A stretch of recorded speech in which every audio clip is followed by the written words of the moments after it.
కార్యములు మనం ధ్యానిస్తున్నాం. ఇప్పటికే 10వ అధ్యాయంలో మొదటి 16 వచనాలు మనం ధ్యానిస్తూ వచ్చాం. ఇప్పుడు 17 నుంచి మనం చదువుకున్న భాగంలో నుంచి కొన్ని తలంపులు మనం జ్ఞాపకం చేసుకుందాం. నేను ఈ భాగాన్ని చదివినప్పుడు ఇందులో నాకు 3 విషయాలు దేవుడు గుర్తు చేసినాడు. ఆ 3 విషయాలనే మనం జ్ఞాపకం చేసుకుని తర్వాత ముగించుకుందాం. మొదటి సంగతి, అపోస్తలుడైన పేతురును పరిశుద్ధాత్మ దేవుడు నడిపించిన విధానం. మొదటిది, పరిశుద్ధాత్మ దేవుడు పేతురును నడిపించిన విధానం. రెండవది, కొర్నేలు పంపిన ఆ ముగ్గురు వచ్చి కొర్నేలును గురించి ఇచ్చిన సాక్ష్యం. రెండవది, కొర్నేలు పంపిన ఆ ముగ్గురు వచ్చి పేతురుకు కొర్నేలును గురించి ఇచ్చిన సాక్ష్యం. మూడవది, పేతురు వారిని లోపలికి పిలిచి వారికి ఇచ్చిన ఆతిథ్యం. ఈ భాగాన్ని చదివినప్పుడు ప్రార్థనా పూర్వకంగా దేవుడు నాకు ఈ 3 తలంపులు గుర్తు చేసినాడు. ఈ 3 తలంపులు మనం క్లుప్తంగా జ్ఞాపకం చేసుకొని తర్వాత ప్రార్థన చేసుకుందాం. మొదటిది ఏం చెప్పాను? పేతురును పరిశుద్ధాత్మ దేవుడు ఏ విధంగా నడిపించాడు అనేది పోయిన వారంలో మనం చూసాం. యొప్పేలో పేతురు మధ్యాహ్నం 12 గంటలకి మిద్దె మీదకి ఎక్కాడు. ప్రార్థన చేస్తుండగా పరవశుడై దర్శనాన్ని చూసినాడు. దర్శనం అయితే ఆ దర్శనం చూసిన తర్వాత ఇప్పుడు 17వ వచనంలో మనం చదివాం. ఏమని చూడండి, పేతురు తనకు కలిగిన దర్శనమేమై ఉండెనో అని తనలో తనకు ఎటు తోచగా కొద్దిగా దర్శనం అయిపోయిన తర్వాత పేతురుకు ఏం అర్థం కావడం లేదు. ఎటు తోచక అంటే అదేంత అర్థమైతే లేదు. నాకు వచ్చిన దర్శనం ఏంటి అని ఆలోచిస్తూ ఇది ఏమై ఉంటుంది అని తలస్తూ ఉన్నాడు. ఇప్పుడు 19వ వచనం, పేతురు ఆ దర్శనం గురించి యోచించుచుండగా, పేతురు ఏం చేస్తున్నాడంటే నాకు వచ్చిన దర్శనం ఏంటి, దేవుడు నేను ప్రార్థన చేస్తుంటే పరవశున్నాయి, ఈ దర్శనం నాకు ఎందుకు వచ్చింది, అసలు ఈ దర్శనం యొక్క అర్థం ఏంటి, దేవుడు నాకేం నేర్పించాలని ఈ దర్శనాన్ని ఇచ్చాడు అని ఆ దర్శనాన్ని గురించి యోచిస్తున్నాడు, ఆలోచిస్తున్నాడు. అప్పుడు ఆత్మ,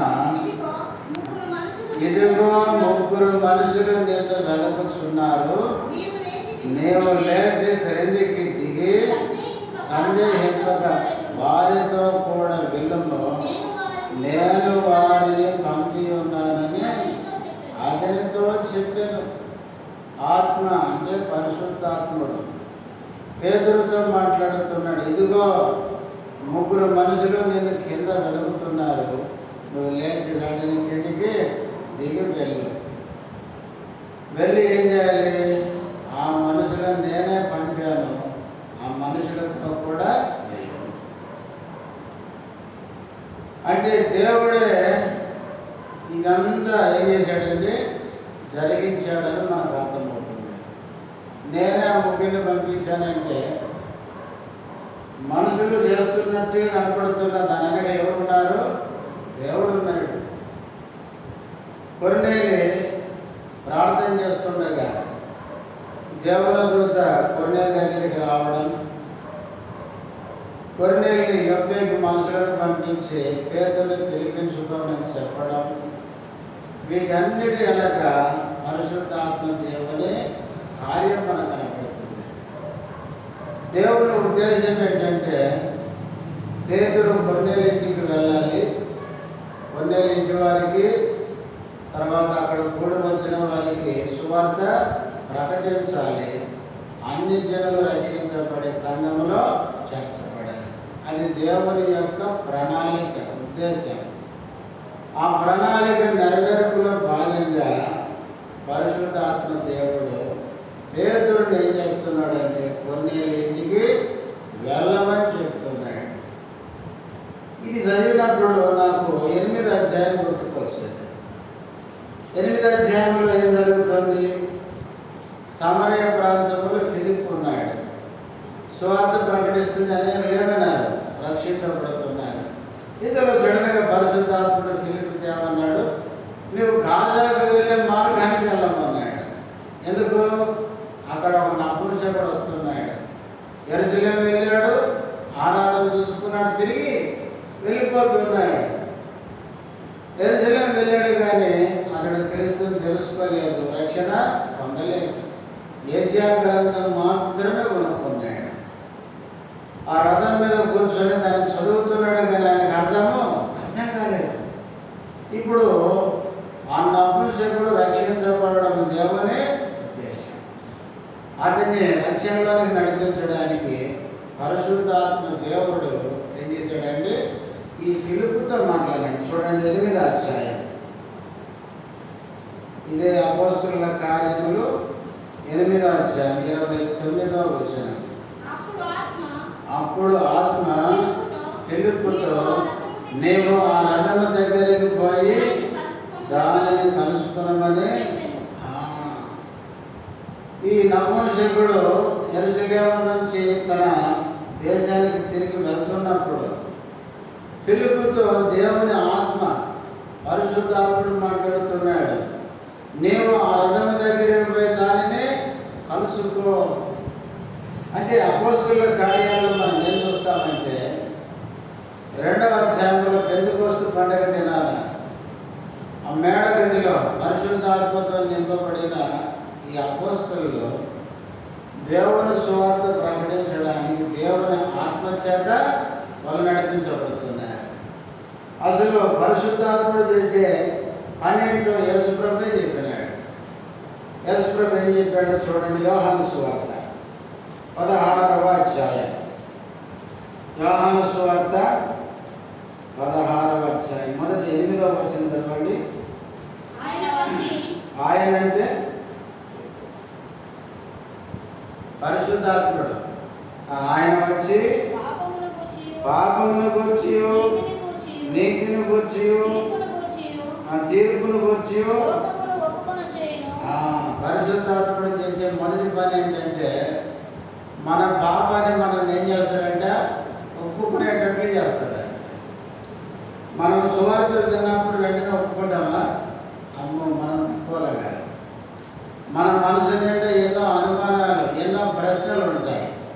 అంత ఈజీగా మన పాపాన్ని ఒప్పుకొని ప్రభువుని నమ్మం. ఒక వ్యక్తి పాపాన్ని ఒప్పుకొని పశ్చాత్తాపడి రక్షించబడుతున్నాడు అంటే ఆ వ్యక్తిలో ఎవరు పనిచేస్తున్నారు? పరిశుద్ధాత్మ దేవుడు అని గుర్తుపెట్టుకోవాలి. పరిశుద్ధాత్ముడు చేసే మొదటి పని ఏంటంటే పాపమును గురించి, నీతిని గురించి, తీర్పును గురించి మనకు స్పష్టంగా మనకు బోధిస్తాడు, చూపిస్తాడు.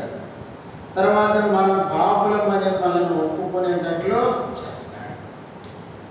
లేకపోతే మనిషి పాపిని అని ఒప్పుకుంటాడండి. నేను పాపిని అని చెప్పాలంటే ఎవరు ఇష్టపడదు చెప్పండి? ఇప్పుడు కూడా మనం ఒప్పుకోం కదా. నువ్వు చేసిన పాపాలు చెప్పి నేను ఎప్పుడు చేసినాను కదా. దేవుడి దగ్గరికి వచ్చి ఒప్పుకుంటున్నామని యథార్థంగా పరిశుద్ధాత్ముడు మనల్ని ఏం చేస్తాడు? ఒప్పింపజేస్తాడు. మొదటి పని ఏంటంటే పరిశుద్ధాత్ముడు వచ్చి మన పాపాన్ని మనం ఒప్పుకునేటట్లు చేస్తాడు. తర్వాత అదే 16వ అధ్యాయము 12వ వచనం. నేను మీకు చెప్పవలసినవి ఇంకనూ అనేక సంగతులు కలవు కానీ సహింపలేరు. అయితే ఆయన అంటే పరిశుద్ధాత్మ గురించి మాట్లాడుతున్నాడు యేసుప్రభు. ఆయన అనగా సత్య స్వరూపి అయిన ఆత్మ వచ్చిన వచ్చినప్పుడు మిమ్మల్ని సర్వ సత్యములోనికి నడిపించును. ఆయన తనంతట తానే ఏమియో బోధింపక వేటిని వినును వాటిని బోధించి సంభవింపబోవు సంగతులను మీకు తెలియజేయును. 11వ వచనంలో 3 సంగతులు యేసుప్రభు చెప్పినాడు. ఒకటి, పరిశుద్ధాత్ముడు వచ్చి మిమ్మలను నడిపిస్తాడు, నడిపించును, మిమ్మల్ని సర్వ సత్యములోనికి నడిపించును. అంటే పరిశుద్ధాత్ముడు రెండవదిగా మనల్ని నడిపించేవాడు. తర్వాత 3వది, తనంతట తానే ఏమియో బోధింపక వేటిని వినునో వాటిని బోధించి. 3వది, పరిశుద్ధాత్ముడు మన బోధిస్తాడు. 4వది, సంభవింపబోవు సంగతులను మీకు తెలియజేయాలి. పరిశుద్ధాత్ముడు చేసే 4 పనులు చెప్తున్నాడు. ఒకటి, పాపాన్ని ఒప్పుకునేటట్లు చేస్తాడు. 2, ఆయన మనల్ని సర్వసత్యంలోనికి నడిపిస్తాడు, అంటే నడిపించేవాడు. 3వది, మనకు బోధించేవాడు. 4వది, సంభవింపబోయే వాటిని గురించి మనకు తెలియజేస్తాడు. అందుకనే పరిశుద్ధాత్ముడు ఎవరు అంటే మనల్ని నడిపించేవాడు. మనల్ని నడిపించే నాయకుడే, డ్రైవరే పరిశుద్ధాత్ముడు. అందుకనే పౌలు రోమీయులకు రాస్తూ కూడా చెప్పాడు. చూడండి, రోమీయులకు రాసిన పత్రిక 8వ అధ్యాయం, రోమీయులకు రాసిన పత్రిక 8వ అధ్యాయము 14వ వచనం. దేవుని ఆత్మ చేత ఎందరూ నడిపింపబడుదురో వారందరూ దేవుని కుమారులై ఉందురు. దేవుని ఆత్మ మనల్ని ఏం చేస్తాడంట? నడిపిస్తాడు, మనల్ని నడిపించేవాడు. కాబట్టి దేవుని ఆత్మ చేత మనం నడిపించబడాలి. ఇక్కడ పేతురు దర్శనం వచ్చిన తర్వాత ఎటు తోచక ఏంటి దర్శనం అని ఆలోచిస్తుంటే పరిశుద్ధాత్ముడు ఆయనకి బోధించి నడిపిస్తున్నాడు. ఫిలిప్పును కూడా నడిపించున్నాడు. ఇంకా చూడండి, అపోస్తుల కార్యములు 16వ అధ్యాయం, అపోస్తుల కార్యములు 16వ అధ్యాయం 6వ వచనం నుంచి. ఆసియాలో వాక్యం చెప్పకూడదని పరిశుద్ధాత్మ వారిని ఆటంకపరిచినందున వారు తుర్కియా, గలతియా ప్రదేశముల ద్వారా వెళ్ళి మోసియా దగ్గరకు వచ్చి బితునియాకు వెళ్ళుటకు ప్రయత్నం చేసిరు. కానీ యేసు యొక్క ఆత్మ, ఇప్పుడు మనం చదివిన వచనాలు మనకేమర్థమవుతుంది? పరిశుద్ధాత్మ, యేసు యొక్క ఆత్మ వాళ్ళని పోనీయకుండా ఆటంకపరుస్తుంది. అంటే సొంత మార్గంలో వెళ్ళేటప్పుడు ఈ అపోస్తలులను దేవుని ఆత్మ ఏం చేస్తున్నాడు? ఆటంకపరుస్తుంది. అది కాదు వెళ్ళాల్సిన దారి అని వాళ్ళను సరైన మార్గంలో పరిశుద్ధాత్ముడు నడిపిస్తున్నాడు. ఆసియాకు వెళ్ళాలనుకుంటే పరిశుద్ధాత్మ వారిని ఏం చేశాడంట? ఆటంకపరిచాడు. అట్లా కాకుండా బితునియాకు వెళ్ళటకు ప్రయత్నం చేశారంట. ఆత్మ వారిని ఏం చేయలేదు?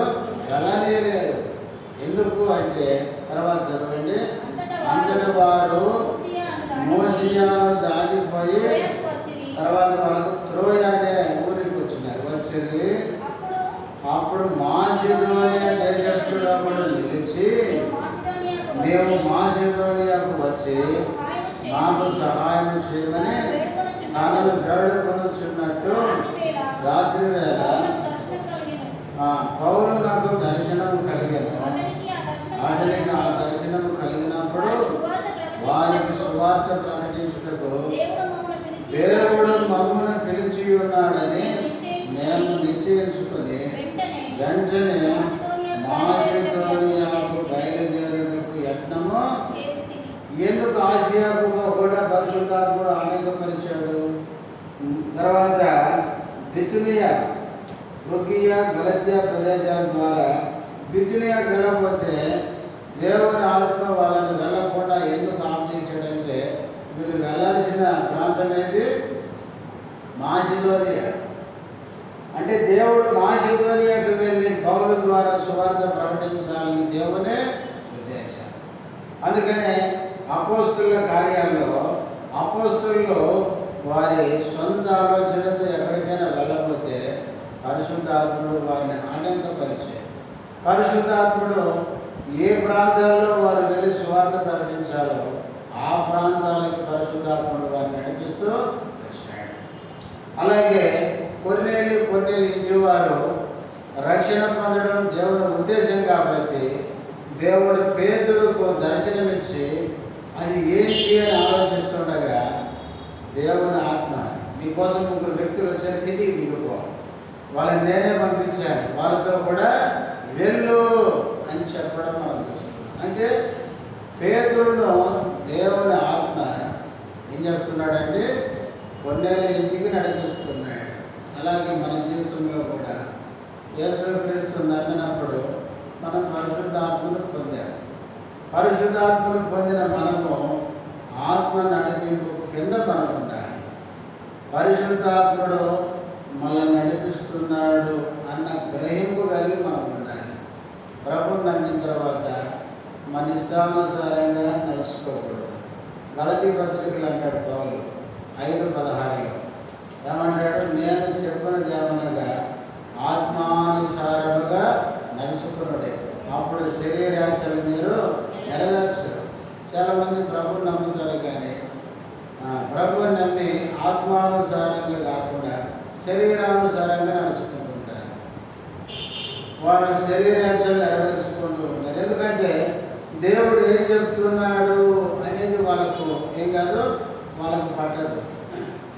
ప్రభు నా విషయంలో ఏం చెప్తున్నాడు అని ఆలోచించారు. వారు ఎంతసేపటికి లోక సంబంధంగా శరీర సంబంధంగానే ఆలోచిస్తుంటారు. మనం ఎప్పుడు గుర్తుపెట్టుకోవాలి, ప్రభు మనల్ని రక్షించిన తర్వాత మన పట్ల దేవునికి కొన్ని ఉద్దేశాలు ఉంటాయి. దావీదు అంటాడు, నా ఎడల నీవు కలిగిన తలంపులు బహు విస్తారములు. దేవునికి మన ఎడల కొన్ని తలంపులు ఉన్నాయి, అంటే కొన్ని ఆలోచనలు ఉద్దేశాలు ఉన్నాయి.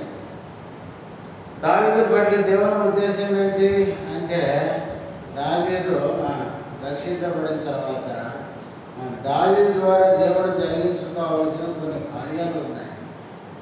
అందుకనే దావీదు చనిపోయిన తర్వాత కూడా అపోస్తుల కార్యాలు ఈ మాట చదువుతాం. చదవండి అన్నమాట. 13వ అధ్యాయం అపోస్తుల కార్యములు 13వ అధ్యాయం దావీదు గురించి మంచి మాట చదువుతారు. 36-37 కలిసాయి.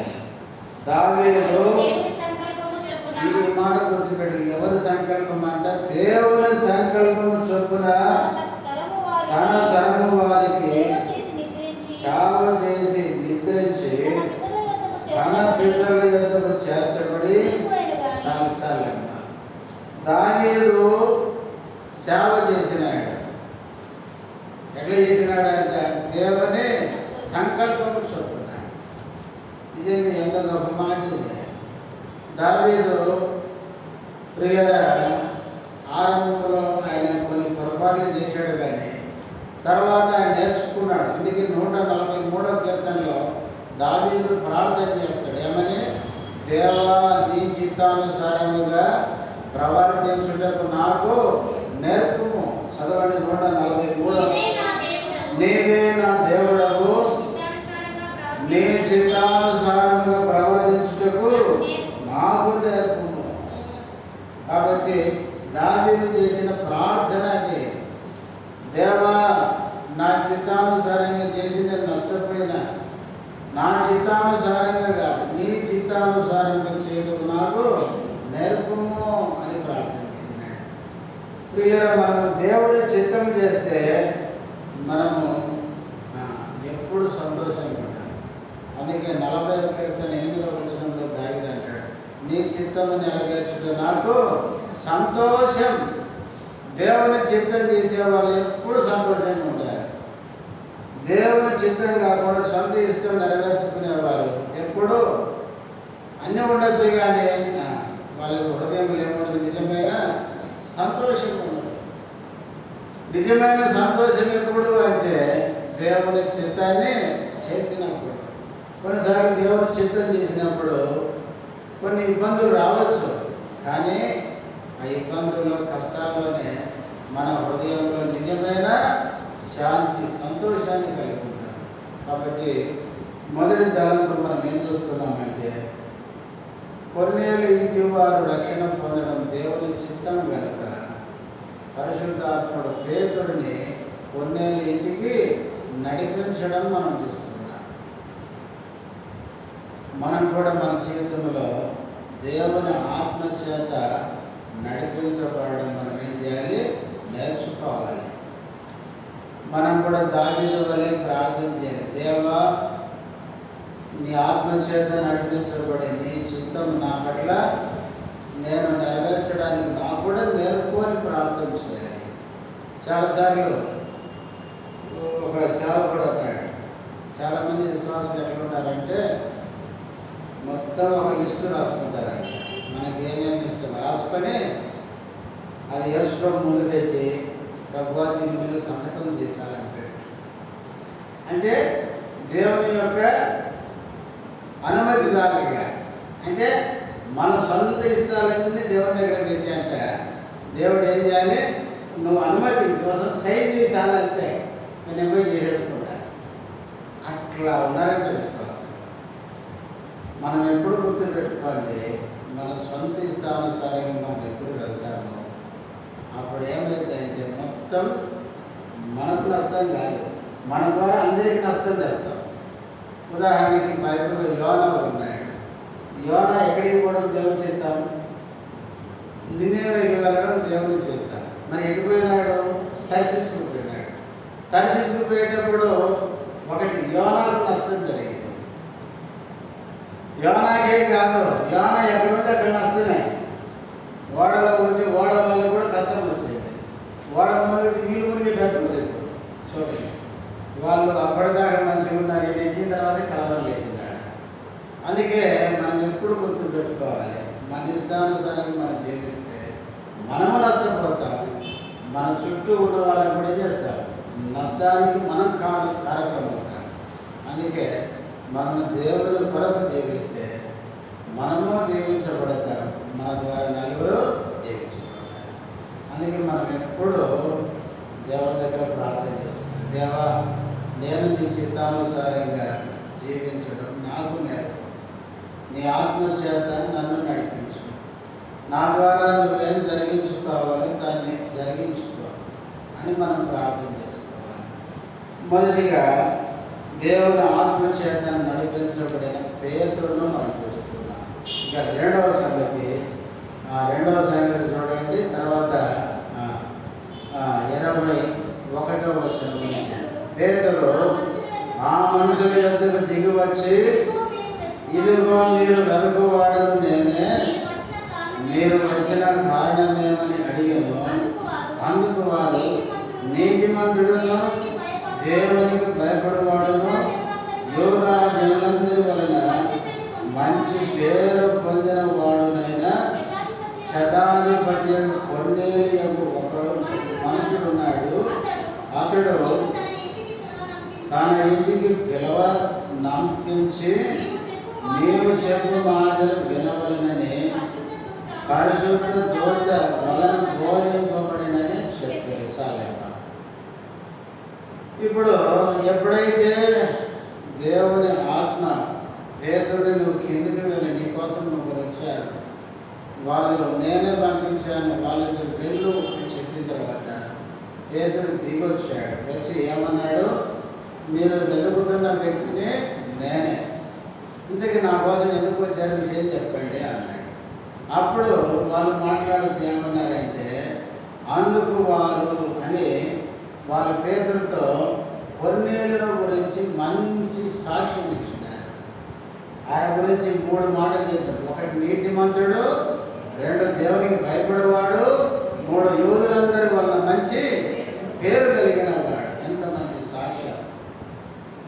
కొర్నేలు దగ్గర పనిచేసే ఈ 3 కొన్నేళ్ళను గురించి మంచి సాక్ష్యం ఇచ్చినారు.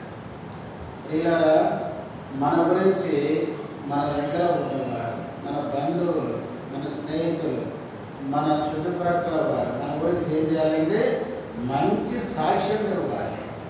హెబ్రీయులకు రాసిన పత్రిక 11వ అధ్యాయం 1-2 వచనాలు. విశ్వాసమన్నది నిజ స్వరూపమును అదృశ్యమైనవి ఉన్నమనటకు రుజువులై ఉన్నది. దానిని బట్టి పెద్దలు ఏం పొందారంట? సాక్ష్యం. దేన్ని బట్టి? విశ్వాసాన్ని బట్టి. మొదటి వచనంలో విశ్వాసం అనగా అని విశ్వాసం అంటే ఏంటో నిర్వచనం చెప్పి, రెండవ వచనంలో ఆ విశ్వాసాన్ని బట్టి మన పెద్దలందరూ ఏం పొందారో? సాక్ష్యం పొందారు. అందుకే 12వ అధ్యాయం మొదటి వచనంలో కూడా అంటాడు, ఇంత గొప్ప సాక్షి సమూహము మన ముందు ఎట్లున్నారు? మేఘం వల్ల ఆవరించుకున్నారంట. మన ముందు ఎంతోమంది పెద్దలు, భక్తులైన వారు వాళ్ళ విశ్వాస జీవితాన్ని జీవించి వాళ్ళ సాక్ష్యం మన ముందు ఉంచారు. ప్రియులారా, మనం కూడా ఏం కలిగి ఉండాలంటే మంచి సాక్ష్యం కలిగి ఉండాలి. ఇక్కడ 4వ వచనం నుంచి హేబేలుతో మొదలుపెట్టినాడు. హేబేలు నీతిమంతుడని బలి అర్పించడం ద్వారా నీతిమంతుడని శ్రేష్టమైన బలి అర్పించి నీతిమంతుడని ఏం పొందాడో? సాక్ష్యం పొందినాడు. తర్వాత వచనంలో హానోకును గురించి కొనుక్కోబడక మనకు దేవునికి ఇష్టడు అని సాక్ష్యం పొందాడంట. ఇట్లా పెద్దలైన వాళ్ళందరి గురించిన సాక్ష్యం ఇక్కడ హెబ్రీ గ్రంథకర్త రాశాడు. నేను కూడా ఈ లోకంలో మంచి సాక్ష్యం సంపాదించుకోవాలి. చెడ్డ సాక్ష్యం కాదు. కొంతమంది గురించి ఏం చేస్తారంటే సాక్ష్యం చెప్పమంటే, కొంతమంది చచ్చిపోయినప్పుడు సాక్ష్యం చెప్పమంటే ఒక్కరా ఎందుకు? ఆయన సాక్ష్యం ఉంటే కదా. అందుకనే మనం చనిపోయినప్పుడు మన గురించి 10 మంది సాక్ష్యం చెప్పాలి. దొరక 9వ అధ్యాయంలో మనం చూసాం. ఆమె చనిపోతే ఆమె ద్వారా మేలు పొందిన వారందరూ వచ్చి ఏడుస్తూ పేతురు ఆ గదిలోకి రాగానే ఏం చేస్తున్నారు? దొరకానికి వచ్చి సాక్ష్యం ఇస్తున్నారంట. నిజంగా ఎంత గొప్ప సంగతి ఆలోచించింది. మనం చనిపోయిన తర్వాత మన గురించి మంచి సాక్ష్యం చెప్పుకోవాలి.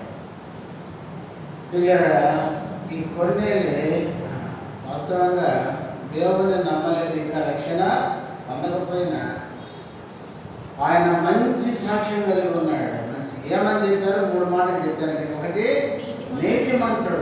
అంటే నీతిమంతుడు అంటే అక్కడ ఆయన చేసే మంచి పనులను బట్టి ఆయన నీతిమంతుడు అని వాళ్ళు చెప్పినారు.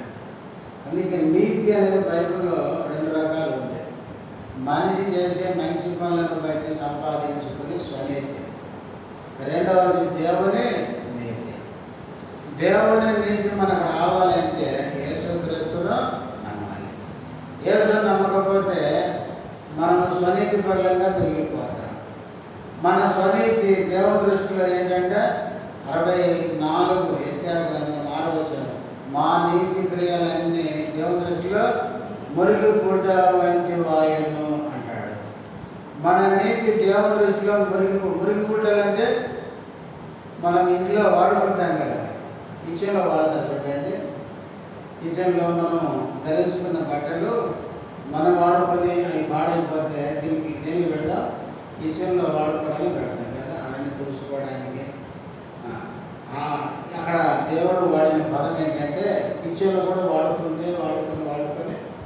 ఇది పూర్తిగా పాడైపోయింది అనుకున్న గుడ్డతో పోసినాడు. అదనమాట. చాలాసార్లు మనుషులు ఏమనుకుంటారంటే యేసు ప్రభువుని నమ్ముకోకుండా నలుగురికి సాయం చేసి నేను చాలా మంచిగా అనుకుంటాను. ఆ మంచి అంతా దేవుని దృష్టిలో ఏంటంటే పనికిరాని మురికి గుడ్డలు. అందుకే బైబిల్లో పౌలు అంటాడు రోమన్ 3:11, నీతిమంతుడు లేడు, ఒక్కడు లేడు. దేవుని దృష్టిలో మనమందరం నీతిమంతులం కాదు. దేవుడు మనం చూసినప్పుడు మన నీతి అంతా ఆయన దృష్టికి పోయేసరికి అంతా వేస్ట్గా కనపడుతుంది. మనం నీతి మంతులకి ఎప్పుడు కనపడతామంటే యేసుక్రీస్తునందు విశ్వాసం నుంచి యేసు రక్తం చేత మనం కడగబడినప్పుడు దేవుని యొక్క నీతి మనకేమవుతుంది, ఆపాదించబడుతుంది. అప్పుడు దేవుడు క్రీస్తులో మనం చూసినప్పుడు మనం నీతిగా కనపడతాం. అంతే. క్రీస్తు లేకుండా ఏ వ్యక్తి కూడా నీతిమంతుడు ఎప్పటికీ కాలేడు. కాబట్టి ప్రియులారా, ఈయన మంచి క్రియల వలన నీతిమంతుడు అని మంచి సాక్ష్యం సంపాదించుకున్నాడు. మనమైతే యేసు క్రీస్తు నమ్మి యేసు రక్తములో కడగబడి దేవుని యొక్క నీతిని పొందిన వారు. అంతేకాదు, బైబిల్లో విశ్వాసము వల్ల కలిగే నీతి ఉంది, క్రియల వల్ల కలిగే నీతి కూడా ఉంది. యేసు నమ్మిన వారు ఈ రెండు కలిగి ఉంటారు. రెండు విశ్వాసం వల్ల కలిగే నీతి అనేది అది ఉచితంగా వచ్చింది కదా. చూడండి, రోమపత్రిక 3వ అధ్యాయం 24వ వచనం. రోమపత్రిక 3:24. కాబట్టి నమ్మువారు ఆయన కృపచేతనే క్రీస్తు యేసునందలి విమోచనము ద్వారా ఉచితముగా నీతిమంతులని తీర్చబడుచున్నారు. యేసుని నమ్మినప్పుడు మనకు కలిగే నీతి అది ఉచితం, ఫ్రీ అన్నమాట. యేసు క్రీస్తుని విశ్వాసం వచ్చాము, ఆయన పాప నుంచి మనల్ని విమోచించాడు, మన నీతిమంతులుగా చేశాడు. ఇది మనం ఏం చేయకుండా కలిగేది. అయితే రెండవ నీతి ఉంది, అదే చూడండి యాకోబు పత్రిక 2వ అధ్యాయం. యాకోబు పత్రిక, యాకోబు రాసిన పత్రిక 2వ అధ్యాయం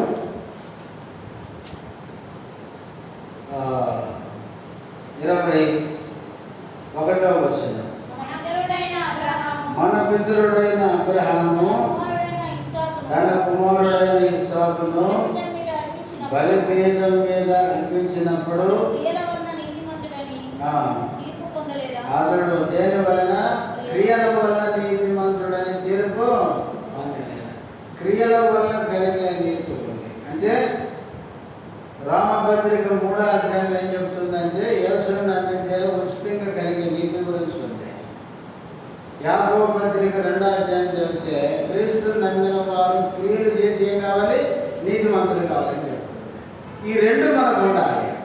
కానీ చాలామంది విశ్వాసులు యేసును నమ్మాము అని నమ్మి ఉచితంగా నీతిమంతులుగా తీర్చబడ్డారు, కానీ అనుదిన జీవితంలో ఏముండవు, క్రియలు ఉండవు.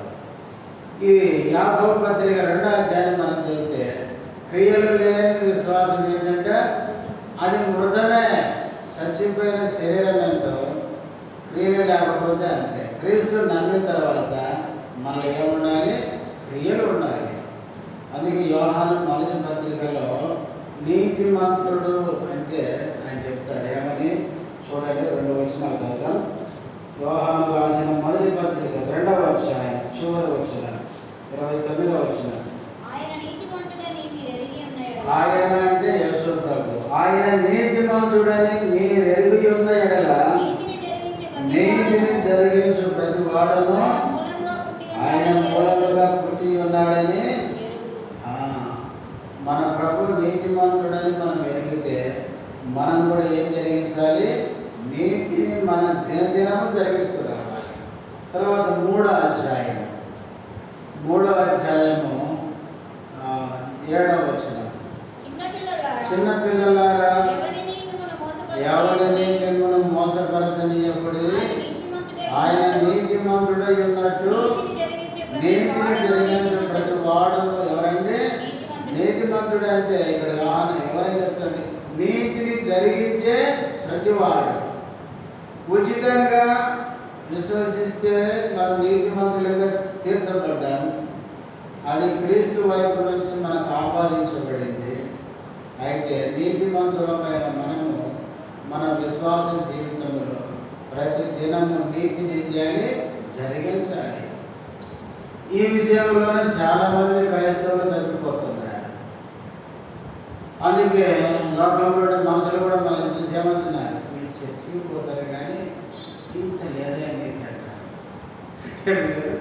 ఇంత లేదు మన గురించి చెడుగా చెప్పుకుంటారు. కాబట్టి పిల్లరా, ప్రతి దినము మన విశ్వాస జీవితంలో పాపము చేయకుండా జాగ్రత్త పడి నీతిగా జీవించాలి అని వాక్యం చెబుతుంది. అందుకనే నీతిని జరిగించు ప్రతివాడే నీతిమంతుడు. కొన్నేళ్ళైతే మంచి పనులు చేసి నీతిమంతుడని సాక్ష్యం పొందాడు. కానీ క్రీస్తుని నమ్మి మనము నీతి పొంది మన అనుదిన జీవితంలో నీతిని జరిగిస్తూ నీతిమంతులమని మన సాక్ష్యము కలిగి ఉన్నాయి. రెండోది ఏమన్నాడు? దేవునికి భయపడేవాడు. బైబిల్లో దేవునికి భయపడిన వాళ్ళు చాలామంది ఉన్నారు. ఒకటి అబ్రహాం ఉన్నాడు. ఆదికాండం 22:12 దేవుడు అంటాడు, ఇందువల్ల నీవు దేవునికి భయపడవాడమని నాకు అర్థమైంది అంటాడు దేవుడు. ఎందువలన అబ్రహాము దేవుని మాట విని కుమారుని ఏం చేశాడు? బలైపించాడు. దేవునికి భయపడేవాడు ఎట్లున్నాడంటే దేవుడు ఏది చెప్పినా చేసేవాడు ఉంటాడు. దేవుడు చెప్పింది చేయకుండా దేవుడు అంటే భయం అంటే అంత పుట్టింది. దేవునికి భయపడేవాడు కొన్ని లక్షణం ఏంటంటే అబ్రహాములాగా దేవుడు చెప్పింది చేసేవాడే దేవునికి భయపడేవాడు. తర్వాత ఆదికాండం 42 కూడా యోసేపు కూడా సహోదరులను చూసి అంటాడు, ఏమని? నేను దేవునికి భయపడవాడను అంటాడు. యోసేపు దేవునికి భయపడవాడు కాబట్టి సహోదరులకు ఏం చేయలేదు? కీడు చేయలేదు. దేవుని పిల్లలకి కీడు చేయని వాడే దేవునికి భయపడేవాడు. ఎందుకు చేయడు తెలుసా? దేవుని పిల్లలు అంటే ఎవరైతే దేవుని యొక్క శరీరము. దేవుని పిల్లలకి కీడు చేయడం అంటే దేవునికే కీడు చేయడం. పౌలు అదే కదా అన్నది. సౌలుగా ఉన్నప్పుడు సౌలా ఎందుకు నా సంఘాన్ని హింసిస్తున్నావు అని అక్కడ నన్ను ఎందుకు హింసిస్తున్నావు? నన్ను ఎలా హింసిస్తున్నావు? దేవుని పిల్లల్ని హింసించడం అంటే దేవుణ్ణే హింసించడం. అందుకనే దేవుని సంఘాన్ని ప్రేమించేవాడు, దేవునికి భయపడేవాడు, దేవుని సంఘ క్షేమాన్ని కోరుకునేవాడు, దేవునికి భయపడేవాడు. సంఘం అంటే లెక్క లేకుండా సంఘం ఏమైపోయినా పర్వాలేదు, 3 కాకపోతే 10 ముక్కలుగా నాకేంటి అనుకునే వారికి దేవుడు అంటే కొద్దిగా భయమే. అందుకనే దేవుని భయం కలిగి ఉన్న వ్యక్తి దేవుని సంఘ క్షేమాన్ని కోరుకుంటాడు, దేవుని ప్రజల యొక్క మేలు కోరుకుంటాడు.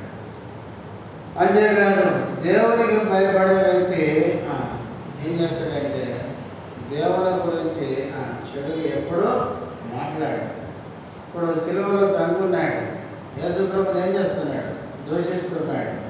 అప్పుడు మరో దొంగ అంటాడు, నువ్వు అదే పరిస్థితుల్లో ఉన్నావు, నువ్వు చచ్చిపోయే స్థితిలో ఉన్నావు, ఇప్పుడైనా దేవునికి భయపడవా అంటే వానికి ఏమి లేదు. దొంగకి ఇక నిండా మునిగినవానికి సరిలేదు అన్నట్టు. వాడికి ఎట్లా నుంచి చచ్చిపోతున్నా పోతే పోని ఎవరైనా కానీ అనుకునే కావాలి. కాబట్టి వాడు ఆ స్థితిలో ఉండి కూడా నేను చనిపోయిన తర్వాత నా పరిస్థితి ఏంటి అని ఆలోచించడం లేదు. కానీ ప్రభువును దూషిస్తూనే ఉన్నాడు. నువ్వు దేవుని కుమారుడు అని చెప్పుకున్నావు కదా, ఎన్నో అద్భుతాలు చేసావు కదా, అందరినీ స్వస్థపరిచి నువ్వు నీకు వచ్చినప్పుడు ఎందుకు నువ్వు బాగు చేసుకుంటలేవు, శిలువ మీద దిగుతలేవు అని దూషిస్తున్నాడు.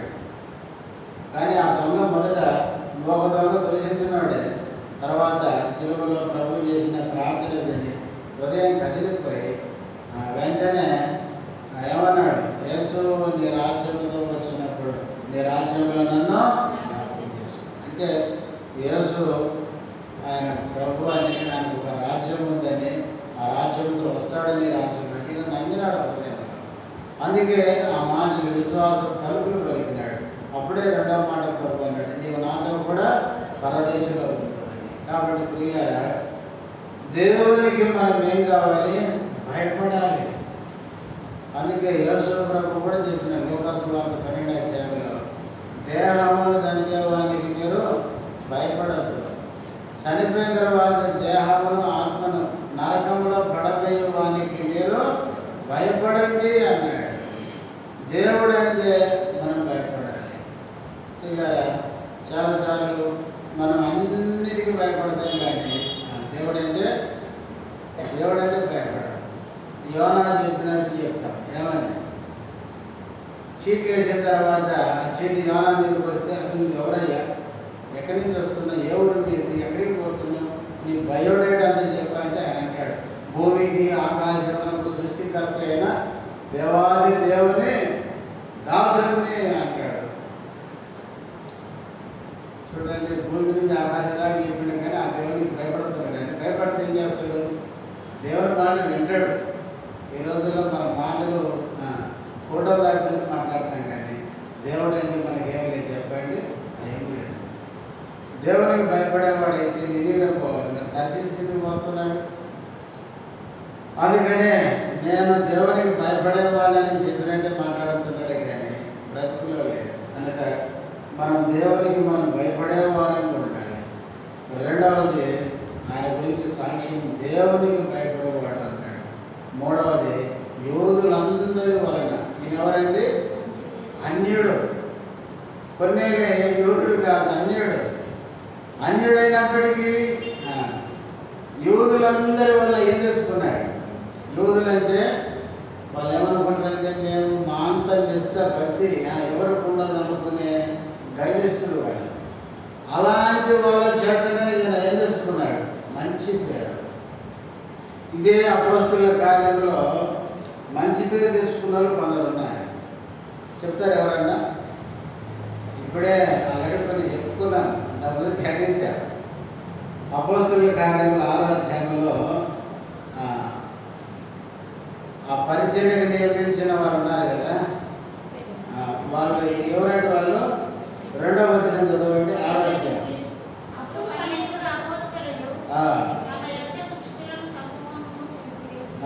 పిలిచి మేము దేవుని వాక్యము మాని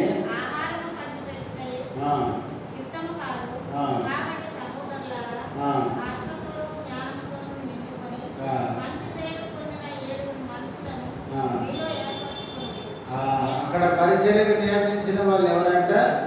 మంచి పేరు పొందిన వారు. మంచి పేరు పొందిన వారిని 7 ఆహారం పంచిపెట్టే పరిచర్యకి నియమించినారు. తర్వాత 16వ అధ్యాయం, ఇది అపోస్తుల కార్యంలో 16 మొదటి 2 వచనాలు.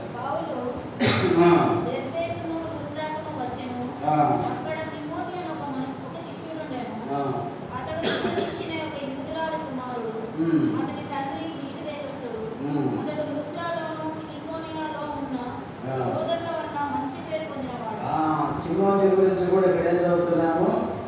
అతడు లుస్త్రాలో ఈకొనియలో ఉన్న సహోదరుల వల్ల ఏముందానికి మంచి పేరు. తర్వాత ఇది అపోస్తుల కార్యములు 22వ అధ్యాయం.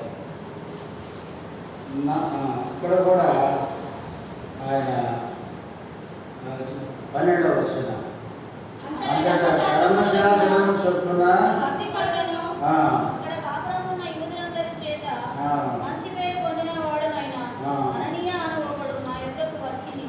చాలా అనని ఎవరంట?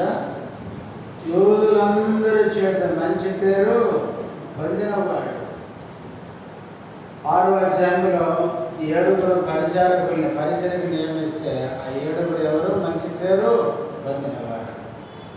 16వ అధ్యాయం మొదటి 2 వచనాలు లుస్త్రాలో ఉన్న తిమోతి ఎవరంటే? మంచి పేరు పొందినవాడు. అలాగే 9వ అధ్యాయంలో దమస్కులో ఉన్నాడు కదా, ఎవరు? అననీయ. ఆయన గురించి ఇక్కడ చెప్తున్నాడు 22లో. ఆయన కూడా ఎవరంటే యూదులందరి వల్ల మంచి పేరు సంపాదించినాడు. అట్లాగే 10వ అధ్యాయంలో కొన్నేళ్ళు కూడా యూదులందరి వల్ల ఏముంది? మంచి పేరు. ఆయన నీతిమంతుడు, దేవునికి భయపడేవాడు. ఎవరంటే ఆయన మంచి పేరు పొందినవాడు అని ఆయన గురించి సాక్ష్యం చెప్పినారు. ఇలా మన గురించి కూడా ఇతరులు మంచి సాక్ష్యం చెప్పాలి. అలాంటి సాక్షి జీవితాన్ని మనము చివరిగా ఇదే అపోస్తుల కార్యంలో 10వ అధ్యాయంలో 22వ వచనం చివరి భాగం. అప్పుడు అతడు వారిని లోపలికి పిలిచి 3వ సంగతి ఏం చేశాను? ఆతిథ్యం ఇచ్చాను. ఇప్పుడు 3 సంగతులు మొదటి చెప్పాను. ఈ భాగాన్ని చదివితే నాకు 3 విషయాలు దేవుడు గుర్తు చేశాడు. ఒకటి, ఆత్మచేత కొన్నేళ్ళ ఇంటికి నడిపించబడిన పేతురు అని చదువుకున్నాను. పరిశుద్ధాత్మ దేవుడు పేతురుని కొన్నేళ్ళ ఇంటికి నడిపించాడని చెప్పుకున్నాను. రెండవది, పేతురికి కొన్నేళ్ళ ఇంటి నుంచి వచ్చిన ముగ్గురు కొన్నేళ్ళ గురించి మంచి సాక్ష్యం ఇచ్చారు. రెండవది. మూడవది, వచ్చిన ముగ్గురికి పేతురు ఏమిచ్చాడు? ఆతిథ్యం ఇచ్చాడు. దేవుని పిల్లలమైన మనం కూడా ఏం చేయాలంటే ఆతిథ్యం ఇవ్వాలి. ఎక్కడ 13:1 మనకు తెలుసు, ఆతిథ్యమీయ మరొకడి అన్నాడు. కొందరు ఎరుగక ఎవరికి ఇచ్చారు? దేవదూతలకు ఏమిచ్చారంటే ఆతిథ్యం ఇచ్చారంట. కాబట్టి దేవుని పిల్లలు ఎట్లుండాలంటే ఆతిథ్యం ఇచ్చేవారిగా ఉండాలి. కొంతమంది ఎట్లుండాలంటే వాళ్ళ ఇల్లు ఎక్కడుందో కూడా ఎవరు లేదు, తెలుసా అండి? నీళ్ళు ఎక్కడ అంటే ఎవరికి తెలియదు. ఎందుకంటే ఆ ఇంటికి ఎవరిని పిలవరు, ఎవరిని రానియరు, ఒక ముద్ద పెట్టరు. మనమే విశ్వాసులం. అబ్రహాం ఏం చేసినాడు? ఎండవేళంట అండి. ఎవరి దాన్ని పోతారా? వాళ్ళకి తిండి ఒక ముద్ద పెడదామని ఎండవేళ గుడారం దగ్గర కూర్చుంటే దేవుడే వచ్చినాడు. ప్రియరా, ఆతిథ్యం అనేది అది మంచి లక్షణం. దేవుని పిల్లలకి మనం ఆతిథ్యం ఇవ్వాలి. ఆతిథ్యము అబ్రహాం ఇచ్చాడు. అది కూడా 18వ అధ్యాయంలో చదువుకోండి. దేవునికి అబ్రహాము దేవుడని ఎలాగ ఆతిథ్యం ఇస్తే అబ్రహాం ఇంటిలో ఉన్న కొరత దేవుడు తీర్చాడు. అబ్రహాంకు ఉన్న కొరత ఏంటి? సంతానం లేదు. దేవుడు అప్పుడే వాగ్దానం చేస్తాడు, తిని చెట్టు కింద కూర్చొని మీదడికి వస్తాను, సారా ఏం చేస్తుంది?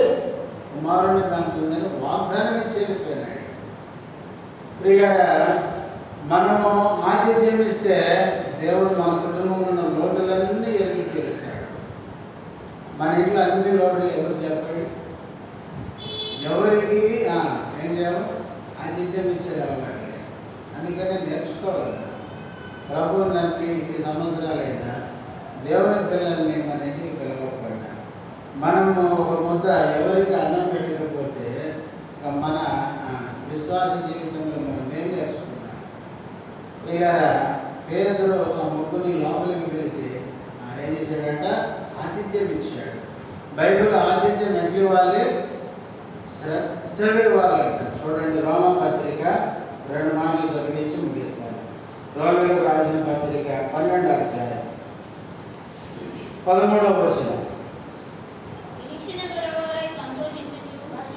పరిశుద్ధుల అవసరములలో పాల్గొనచ్చు. ఎట్లా ఇవ్వాలి? ఆతిథ్యము శ్రద్ధగా ఇవ్వాలి. దేవుని పిల్లలకి ఆతిథ్యం ఇచ్చే విషయంలో శ్రద్ధ. మా ఇంట్లో నేను చెప్తాను, నాకంటే సిస్టర్కి ఎక్కువ శ్రద్ధ. నేను అటుండేసరికి అన్ని పట్టుకొని వస్తా ఉంటుంది. ఎక్కడికి తెచ్చినామంటే నీకు తెలియదు అంటుంది. వచ్చిన వాళ్ళకి నీళ్ళు ఇవ్వడం, చాయ్ ఇవ్వడం, ఆ టైంకి ఏదో ఒకటి కలిపేయడం అలవాటు అది. కాబట్టి దేవుని పిల్లలంగా మనం ఆతిథ్యం ఇచ్చే విషయంలో శ్రద్ధగా ఉండాలి. తర్వాత పేతురు రాసిన మొదటి పత్రిక 4వ అధ్యాయం. పేతురు రాసిన మొదటి పత్రిక 4వ అధ్యాయం 9వ వచనం. సనుగు కొనకుండా ఒకరికి ఒకడు ఆతిథ్యం చేయడు. ఆతిథ్యం చేసేటప్పుడు మనం ఏం కాకూడదు? సనుక్కోకూడదు. మనం సనుక్కున్నాం అనుకోండి, ఆతిథ్యం ఇచ్చిన దానివల్ల వచ్చే ఫలితమేమి ఉండదు. చాలామంది ఏం చేస్తారంటే, అందుకే సామెతల గ్రంథంలో ఉంది, భోజనం పెట్టి లెక్క చూసుకునే వాడిని ఇంటికి పోగొట్టారు. కొంతమంది ఏం చేస్తారు? ఆతిథ్యాన్ని పిలుస్తారు, ఎన్ని తింటున్నారని అన్ని గమనిస్తుంటారు. మనము ఆతిథ్యం ఇచ్చే విషయంలో ధారాళంగా ఉండాలి. ఒకసారి ఒక సేవకుడు చెప్పినాడు, ఈ మాట చెప్పి నేను ముగించేస్తాను. క్రొత్త నిబంధన క్రైస్తవులు ఎట్లుండాలంటే అందరికీ పెట్టంగా మిగిలినట్టు ఉండాలి అని చెప్పినాడు. మన ఆతిథ్యం ఎట్లుండాలంటే అందరికీ పెట్టి మిగిలేటట్టు. ఎందుకంటే క్రొత్త నిబంధనలు యేసుప్రభు అట్లే ఇచ్చినాడు. 5 రొట్టెలు 2 చేపలు తినంగా 12 గంపలు. ప్రతి నిబంధనలు ఎక్కడ ప్రభు ఏది పెట్టినా అక్కడ మిగిలిపోయే ఉంటుంది అన్నాడు ఆయన. కాబట్టి క్రొత్త నిబంధనల విశ్వాసం ఎట్లుండాలంటే మనం ఎవరికి ఏం పెట్టినా ఎట్లుండాలి, మిగలాలి అని చెప్పినాడు. మనం ఏం చేస్తాం, 1, 2, 3 అని తలకాయలన్నీ లెక్క పెట్టుకొని లెక్క ప్రకారమే అక్కడ చేస్తాను. చివరికి ఎవరైనా ఎక్కువ తింటే కొంచెం ఎక్కువ తినేటోళ్ళు 2 ముద్దలు ఎక్కువ తింటే లాస్ట్లో మళ్ళా అవి లేనుకొని తింటాం.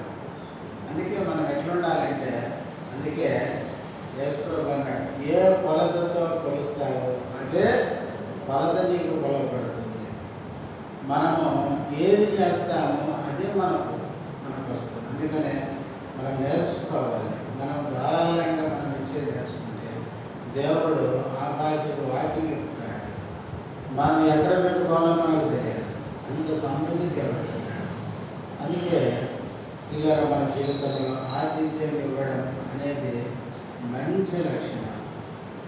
మనము శ్రద్ధగా ఆతిథ్యం ఇవ్వాలి, సనుకోకుండా ఆతిథ్యము ఇవ్వాలి.